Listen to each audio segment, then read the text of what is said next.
آپ کا خیر مقدم ہے۔ ہندوستان نے ایک بار پھر اقوام متحدہ میں فلسطین کی حمایت میں آواز اٹھائی۔ اقوام متحدہ کی جنرل اسمبلی میں ہندوستان کی مستقل نمائندہ روچیرا کمبوج نے فلسطین کی ایک آزاد اور خود مختار ریاست کی وکالت کی۔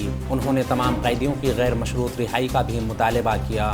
اقوام متحدہ کی جنرل اسمبلی میں ہندوستان کی مستقل نمائندہ روچیرا کمبوج نے فلسطین کے الگ ملک کے مطالبے کو دہرایا۔ انہوں نے مشرق وسطیٰ میں امن و استحکام کی بحالی کے لیے تمام فریقین کو کام کرنے کی ضرورت پر زور دیا۔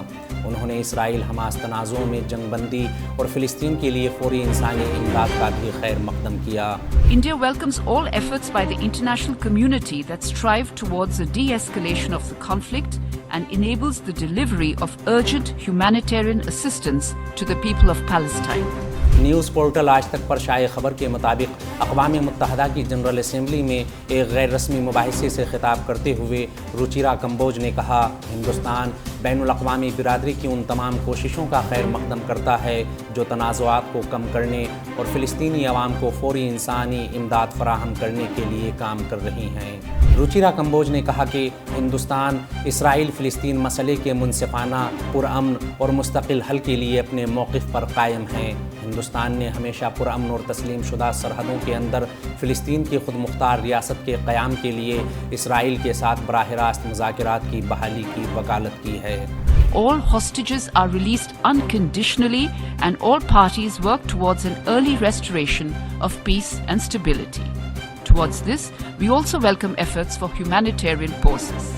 اقوام متحدہ میں روچیرا کمبوج نے حماس سے تمام یرغمالیوں کو غیر مشروط طور پر رہا کرنے کا مطالبہ بھی کیا۔ انہوں نے کہا، ہم ہر قسم کی دہشت گردی کے خلاف ہیں، واضح طور پر تشدد کے خلاف اور بین الاقوامی انسانی قوانین کی پیروی کے حق میں۔ انہوں نے کہا کہ تمام مغویوں کو غیر مشروط طور پر رہا کیا جانا چاہیے اور مشرق وسطیٰ میں امن و استحکام کی جلد بحالی کے لیے تمام فریقین کو مل کر کام کرنا چاہیے۔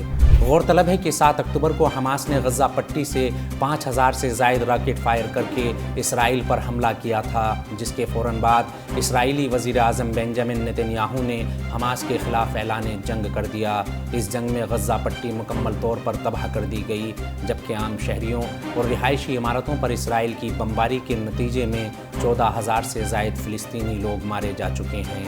اس خبر میں فی الحال اتنا ہی۔ قومی، بین الاقوامی اور عالمی اسلام کی اہم خبروں سے باخبر رہنے کے لیے وی نیوز 1 کے ساتھ بنے رہیے۔